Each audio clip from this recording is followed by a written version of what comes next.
Hello, আসসালামু আলাইকুম। সবাই কেমন আছেন? এই তো আমি নতুন একটি ব্লগ নিয়ে আসলাম আবার।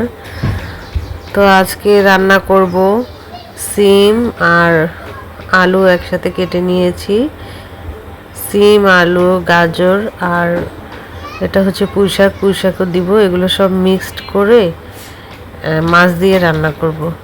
এইভাবে মিক্সড করে কি মাছ দিয়ে রান্না করেন? মাছটা আগে ভেজে নিতে হবে, তার আগে ব্লেন্ডারে মশলাগুলো সব ব্লেন্ড করে নিচ্ছি। তো এখানে গাজর কুচি কাটা আছে, টমেটো, কাঁচামরিচ, পেঁয়াজ, কাঁচামরিচ, আদা, রসুন, জিরাটা দেওয়া হয়নি, ওটা আমি পরে গোটাই দিয়েছি। তো এগুলো সব ব্লেন্ডারে আমি ব্লেন্ড করে নিয়েছি। আর এখানে আলু, সিম কেটে রেখেছি। সিম অল্প ছিল, অনেক সিম ফ্রিজে রেখে নষ্ট হয়ে গেছে, তো অল্প কিছু ছিল, ওগুলোই কেটে নিয়েছি আলুর সাথে। তো এখন ব্লেন্ডারে মশলাটাই তো এরকম ব্লেন্ড হয়েছে। এখানে শুকনো মরিচও দিয়েছি, কাঁচামরিচ, পেঁয়াজ, আদা, রসুন সব একসাথে দিয়ে মাছে দিয়ে দিব। এই জন্যে তরকারিটা খেতে এবং গ্রেভিটাও ভালো লাগবে, খেতেও ভালো লাগবে। এখন আমি মশলা দিয়ে সিম, আলু, পেঁয়াজ, এগুলো কাঁচামরিচ, টমেটো, তারপর গাজর একসাথে দিয়ে আমি কিছুক্ষণ কষায় নিচ্ছি। এরপর আমি শাকটা দিয়ে দিব। আজকে সব সবজি দিয়ে মাছ রান্না করব। আর পুঁই শাক দিয়ে না মাছ খেতে আমার খুব ভালোই লাগে। মাছটা আমি কড়াভাবে ভেজে নিয়েছি, ভাজাটা আমি স্কিপ করেছি, ওটার ভিডিও করা হয়নি, মাছ ভাজার ভিডিওটা করা হয়নি। তো মাছটা আমি অনেক কড়াভাবে ভেজে রেখেছি, তাহলে মিক্স সবজিতে খেতে ভালো লাগবে।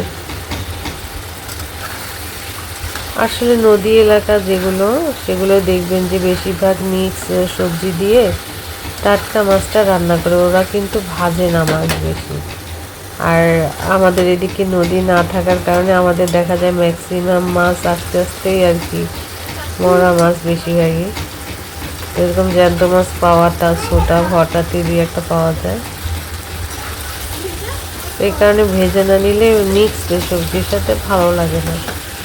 তো সবার কেনাকাটা শেষ, আপু ভাইয়ারা ঈদের শপিং কার কী করলেন আমাকে জানাবেন। আর পাকিস্তানি ড্রেস কোন কোন আপুরা নিয়েছেন তারা একটু কমেন্ট বক্সে জানাবেন। তো আমার সেই সৌভাগ্য এখনো হয়নি, আমি সংসারের জিনিস নিয়েই ব্যস্ত, এই আর কি। মেয়ের ড্রেস কেনা হয়ে গেছে। তো এই তো আমি সব কিছু মিক্স সবজিতে পানি ঢেলে দেওয়ার পর তারপরে মাছগুলো দিলাম।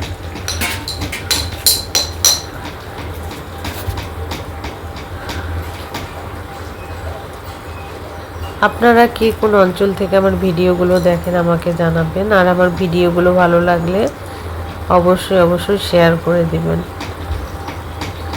আপনাদের অনুপ্রেরণা উৎসাহ না পেলে আমারও ভালো লাগবে না। তো আজকে যে মাছটা আমি রান্না করলাম এটা হচ্ছে পাঙ্গাস মাছ। আর আমি অনেক কড়াভাবে ভেজে রান্না করেছি মিক্স সবজি দিয়ে, সেটা তো দেখতে পারলেন কী কী সবজি। আর এই যে এলজি রাইস কুকার, এই রাইস কুকারটাও অনেক ভালো। আমাকে দুইটা যে বাটি দিয়েছে, প্রথম বাটিটা হচ্ছে নন স্টিকি টাইপের, এটাতে আপনি তরকারি বা পোলাও খুব সুন্দর অনায়াসে রান্না করতে পারবেন। তরকারি